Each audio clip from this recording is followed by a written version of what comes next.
নমস্কার বন্ধুরা, খুবই গুরুত্বপূর্ণ আবহাওয়ার আপডেটের সঙ্গে চলে আসলাম আবারও। বঙ্গোপসাগরে অবশেষে নিম্নচাপ তৈরি হয়ে যাচ্ছে আস্তে আস্তে করে।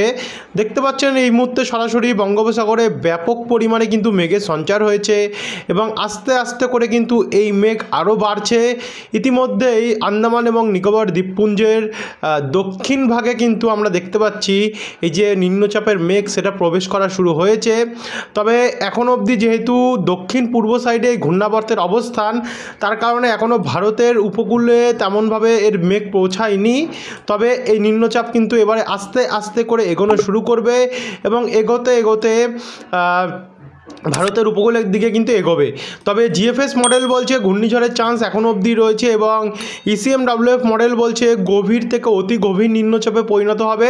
ইতিমধ্যে আবহাওয়া দপ্তরও কিন্তু জানিয়ে দিয়েছে বঙ্গোপসাগরে যে গভীর নিম্নচাপ তৈরি হতে চলেছে, সতর্কতা জানিয়ে দিয়েছে। সেটাও আপনাদের কাছে আমরা তুলে ধরবো এই আপডেটের মাধ্যমেই। তো ভিডিওটিকে কিন্তু বন্ধুরা শুরু থেকে শেষ পর্যন্ত বিনা স্কিপ করে দেখতে থাকুন। এছাড়াও জিএফএস মডেলের আপডেট অনুযায়ী যেটা বলা হচ্ছে যে আগামী আমরা যদি লাস্টের দিকে আপনাদেরকে একবার দেখাই, তাহলে কিন্তু বছরে একদম আমাদেরকে বায়ুর ঝাপটা মোডে একবার আসতে লাগবে। তো বায়ুঝাপটা মোড়ে গেলে দেখুন আবারও কিন্তু নতুন করে আরেকটি ঘূর্ণাবর্ত দক্ষিণ চীন সাগর থেকে তৈরি হয়ে এসে বঙ্গোপসাগরে তৈরি হতে পারে, যেটা আগামী শনিবার 30 থেকে রোববার 1 তারিখ অর্থাৎ ডিসেম্বর মাসের 1 তারিখে এটা বঙ্গোপসাগরে প্রবেশ করতে পারে। তবে এখন অবধি এটা নিয়ে 100% কোনো কনফার্মেশন যেহেতু আমাদের কাছে আসেনি, এটা পরবর্তীকালে কোনো বড়সড় সিস্টেম তৈরি হবে কি না, তো সেটার উপর আমরা চোখ রাখবো। তো চলুন একবার আপনাদেরকে আমরা শুরু থেকে আবারও দেখানো শুরু করি। তো উপগ্রহ চিত্র আসলে আমরা এই মুহূর্তে দেখুন আপনাদেরকে যদি একবার এটা প্লে করে দেখাই, দেখুন ব্যাপক ঘন কালো মেঘ কিন্তু আমরা দেখতে পাচ্ছি করেছে এবং এই মেঘ আস্তে আস্তে করে কিন্তু দেখুন আস্তে আস্তে করে কিন্তু এটি বাড়ছে, অর্থাৎ উপরের দিকে উঠছে এবং আস্তে আস্তে করে কিন্তু এটি বঙ্গোপসাগর থেকে স্থলভাগের মধ্যেও কিন্তু প্রবেশ করবে। তবে এই হচ্ছে বর্তমান কন্ডিশান, এই জায়গাটুকুর মধ্যে কিন্তু নিম্নচাপ রয়েছে। এবার আমরা যদি সরাসরি এই মডেলে এই বায়ুর ঝাপটা মোডে যাই, তাহলে দেখুন বায়ুর ঝাপটা মোডে আমরা দেখতে পাচ্ছি এখন সেটা কিন্তু ঝড়ো যে ঘূর্ণাবর্ত আছে সেটা কিন্তু শক্তি বৃদ্ধি করছে এবং আগামীকাল 23 তারিখ শনিবারের মধ্যে কিন্তু আমরা আরও শক্তি বাড়াতে দেখতে পাচ্ছি। আর দুপুর থেকে রাত্রের মধ্যে কিন্তু এটি আরও শক্তি বাড়াতে পারে। আর 24 তারিখ রোববারের মধ্যে কিন্তু এটি আরও শক্তিশালী হবে এবং অন্ধ্র উপকূলের দিকে আর শ্রীলঙ্কার দিকে কিন্তু যাচ্ছে, আর এদিকে তামিলনাড়ু কেরালা দিকটাতে। তবে এটা কিন্তু টোটালটা ইসিএমডব্লিউএফ মডেলের আপডেট দেখতে পাচ্ছেন। ইসিএমডব্লিউএফ মডেল অনুযায়ী দেখুন আমরা কিন্তু আর ঘূর্ণিঝড় দেখতে পাচ্ছি না, সরাসরি গভীর নিম্নচাপ হয়ে কিন্তু এগোচ্ছে শ্রীলঙ্কার দিকে এবং 25 তারিখে গিয়ে এই নিম্নচাপ শ্রীলঙ্কার মধ্যে আছড়ে পড়তে পারে, কিন্তু এর যে প্রভাব সেটা ভারতের উপকূলেও থাকবে, যেমন চেন্নাই, পাদুচেরি, তাঞ্জাবির হয়ে বিজয়ওয়াড়া, বিশাখাপত্তনম এদিকগুলোতে দমকা ঝড়ো হাওয়া থাকবে ভালোই পরিমাণে, সঙ্গে বজ্রপাত সমেত ভারী বৃষ্টির সম্ভাবনা থাকবে এই দিকগুলোতে। তো 27 তারিখ অবধি কিন্তু এর যে প্রভাব সেটা আমরা দেখতে পাচ্ছি, কিন্তু এরপরে আবারও কিন্তু দেখুন ব্যাপক পরিমাণে জলীয় বাষ্প টানছে দক্ষিণ চীন সাগর থেকে, যার ফলে এই যে ঝড়ের দমকা ঝড়ো হাওয়া সেটা কিন্তু কমছে না, সেটা কিন্তু চলবে। যেহেতু জলীয় বাষ্প প্রচণ্ড পরিমাণে টানছে দক্ষিণ চীন সাগর থেকে দেখতে পাচ্ছেন, তার কারণে কিন্তু এটার যে শক্তি সেটা আরও বাড়তে থাকবে। আর বাড়তে বাড়তে শ্রীলঙ্কার ওপর আছড়ে পড়ার পর এটা কিন্তু সরাসরি ঘুরতে ঘুরতে আবারও পাদুচেরি এবং চেন্নাই ল্যান্ডলোডের মধ্যেই চলে যাবে গিয়ে। তারপরে 29 তারিখের মধ্যে এটি পুরোপুরিভাবে যখন স্থলভাগে আছড়ে পড়বে তখন কিন্তু অন্ধ্রপ্রদেশ, বিজয়ওয়াড়া এই দিকগুলোতে ব্যাপক পরিমাণে দমকা ঝড়ো হাওয়া চলবে উপকূলবর্তী অংশগুলিতে। তবে পশ্চিমবঙ্গের দিকে কিন্তু আমরা তেমন কোনো যে প্রভাব শক্তিশালী অতি শক্তিশালী প্রভাব সেটা কিন্তু আমরা দেখতে পারলাম না, হয়তো পশ্চিমবঙ্গের দিকে থাকতে নাও পারে এর যে প্রভাব। তবে 1 তারিখ রোববারের মধ্যে কিন্তু আমরা দেখতে পাচ্ছি যে এটা পুরোপুরিভাবে বঙ্গোপসাগর থেকে ক্লিন হয়ে যাবে। তারপরে 1 তারিখ থেকে আবারও এই দেখুন নতুন করে ঘূর্ণাবর্ত, অর্থাৎ জিএফএস মডেল এবং ইসিএমডব্লিউএফ মডেল দুটো মডেলেই বলছে আগামী রোববার 1 তারিখে কিন্তু আবারও বঙ্গোপসাগরে নতুন করে একটি ঘূর্ণাবর্ত তৈরি হতে পারে। তবে এইখানেও কিন্তু আরেকটি নতুন ঘূর্ণাবর্ত তৈরি হয়েছে দক্ষিণ চীন সাগরে, তার কারণে এটা অতটা জলীয় বাষ্প টানতে পারছে না, জানি না পরবর্তীকালে এটা কী হবে। তো এবার আমরা সরাসরি চলে যাব এখানে বজ্রবিদ্যুৎ মোডে দেখে নেবো বজ্রবিদ্যুৎ মোড অনুযায়ী বাংলার দিকে কোনো চান্স রয়েছে কিনা বৃষ্টি। দেখুন বাংলার দিকে কিন্তু আপাতত বৃষ্টির কোনো চান্স নেই। যত বৃষ্টি আছে ততটাই কিন্তু ভারতের দক্ষিণ এবং দক্ষিণ পূর্ব এবং দক্ষিণ পশ্চিম ভাগের উপকূলের অংশগুলিতে রয়েছে। বেঙ্গালুরু, মাদুরই, গোয়া হয়ে এদিকে বেঙ্গালুরু সাইডে কোয়েম্বাটোর, তামিলনাড়ু, তারপর হচ্ছে বিশাখাপত্তনম, অন্ধ্রপ্রদেশ হয়ে এদিকে কাকিনাড়া, নাল্লোর দিকটাতে, এবং এদিকে কিছুটা ওড়িশার দিকটাতেও আমরা দেখতে পাচ্ছি, হায়দ্রাবাদ হয়ে দেখতে পাচ্ছেন তেলেঙ্গানা সাইডটাতে।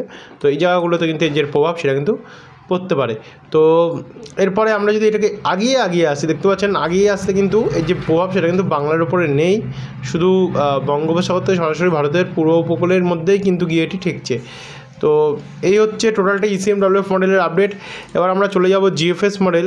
GFS মডেলে যদি আমরা বজ্রবিদ্যুৎ মোড দেখি তাহলে কিন্তু দেখুন এই মুহূর্তে কিন্তু চলে রয়েছে এইখানটাতে শক্তি বাড়াচ্ছে আস্তে আস্তে করে এই সিস্টেম।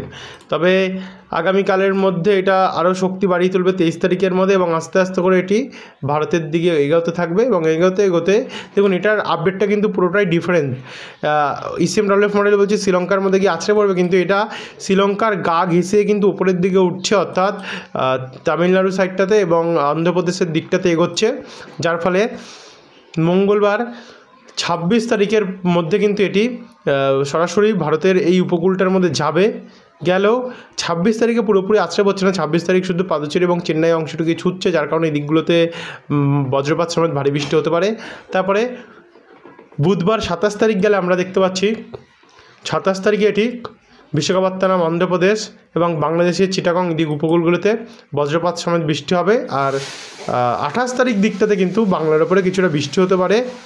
এটা কিন্তু এখনও GFS মডেল আমাদেরকে বলছে যে বৃষ্টির একটা চান্স রয়েছে, যেমন হলদিবাড়ি দিকটাতে, ফ্রেজারগঞ্জ, নামখানা, দীঘা, কন্টাই, বারুইপুর, শ্যামনগর, খুলনা, জিয়ানগর, বরিশাল, চাপসন, হাতিয়া, মাঠবেড়িয়া, পিরোজপুর, চিটাগং, মহেশখালী, সেনবাগ, ফিরোজগঞ্জ, মতিরহাট এই দিকগুলোতে হালকা থেকে মাঝারি মানের কিন্তু বৃষ্টির সম্ভাবনা রয়েছে। অতিরিক্ত যে ভারী এমনটি নয়, খুবই হালকা, সীমিত হালকা পরিমাণ। কিন্তু 28 তারিখের মধ্যে এই যে ঘূর্ণাবর্ত, যে বঙ্গোপসাগরের ঘূর্ণিঝড়, সেটা কিন্তু আমরা দেখতে পাচ্ছি গভীর নিম্নচাপের রূপ নিচ্ছে, এবং রূপ নিয়ে পাদুচেরি উপকূলের মধ্যে গিয়েই আছড়ে পড়ছে, যার ফলে চেন্নাই, নাল্লোর, বিশাখাপত্তনম, ভুবনেশ্বর এই দিকগুলোতে ভারী থেকে অতি ভারী বৃষ্টি রয়েছে। একই সঙ্গে বাংলার উপকূলেও কিন্তু কোথাও কোথাও হলদিবাড়ি দিকটাতে ভারী বৃষ্টির চান্স রয়েছে, কিন্তু সবথেকে বেশি বৃষ্টি রয়েছে কিন্তু এই অন্ধ্রপ্রদেশ এবং উড়িষ্যা উপকূলটাতে, যেখানে অতি ভারী বৃষ্টির চান্স আমরা দেখতে পাচ্ছি। তো এরপর এটাও 30 তারিখের মধ্যে কেটে যাবে। কেটে গেলেও 1 তারিখ রোববারের মধ্যে দেখতে পাচ্ছেন আবারও থাইল্যান্ড উপকূল থেকে আবারও আমরা দেখতে পাচ্ছি নতুন ঘূর্ণাবর্ত আসছে বঙ্গোপসাগরে। দেখা যাক পরবর্তী আপডেটগুলোতে কতটা কী আসে চেঞ্জেস। তো এত অবধি কিন্তু আমরা লাস্ট আপডেট পাচ্ছি, যেটা আপনাদের কাছে কিন্তু তুলে ধরলাম। এবারে আমরা যদি সরাসরি এখানে তাপমাত্রা মোডটা দেখি, তাপমাত্রা মোড গেলে আগামী 1 তারিখের যদি তাপমাত্রা দেখি আমরা, আগামী 1 তারিখের তাপমাত্রা হচ্ছে কি 21 ডিগ্রি কিন্তু টেম্পারেচারে নামবে, 21 ডিগ্রিতে অবধি থাকবে, মানে কিছুটা টেম্পারেচার বাড়বে যেহেতু ঘূর্ণাবর্ত তৈরি হয়েছে। তবে আমরা এটা GFS মডেলে দেখছি, আমরা একবার ECMWF মডেলে কত টেম্পারেচারে দেখুন।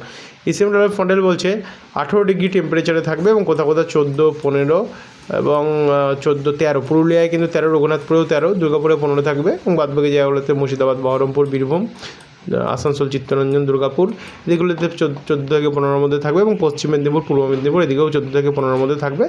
আর উপকূল সাইডটাতে 22, 19 এমন থাকতে পারে। সেম বাংলাদেশের সেম কন্ডিশন দেখতে পাচ্ছি, 19, কোথাও কোথাও 16 ডিগ্রিতেও নেমে আসবে রোববার 1 তারিখের টেম্পারেচার। মানে এবার আস্তে আস্তে কিন্তু টেম্পারেচার কমবে। 13 ডিগ্রি যেহেতু নেমেছে কোথাও কোথাকার টেম্পারেচার পশ্চিমবঙ্গের, তার জন্য কিন্তু এবার আস্তে আস্তে কিন্তু আরও ঠান্ডার যে অনুভূতিটা আছে সেটা কিন্তু আরও গাঢ় হতে পারে। তো এই ছিল বন্ধুরা এখনকার আপডেট। আশা করি আপনারা বুঝতে পারছেন কোথায় কোথায় কী পড়বে, কতটা প্রভাব পড়বে সেটা আপনাদের কাছে আমরা তুলে ধরলাম। তো আগামীকালের একবার টেম্পারেচারটা দেখিয়ে দেবো, ভোরবেলা টেম্পারেচার, যারা ভোরে অফিস টাইমে যান শনিবারে তাদের জন্য টেম্পারেচারটা দেখা খুবই জরুরি। তো ভোরের টেম্পারেচার বলছে 19, 18, 16, 15, মানে আগামীকাল পুরুলিয়ার দিকে 15 এবং কলকাতার দিকে 19 এবং 18, 17-র মধ্যেও থাকতে পারে, এবং বর্ধমান সাইডে 16 ডিগ্রি থাকতে পারে। এই হচ্ছে কন্ডিশন, এবং বাংলাদেশেও সেম। তো আশা করি আপনাদের ভালো লাগলে লাইক করে এবং চ্যানেলটিকে সাবস্ক্রাইব করতে বলবেন না। ধন্যবাদ।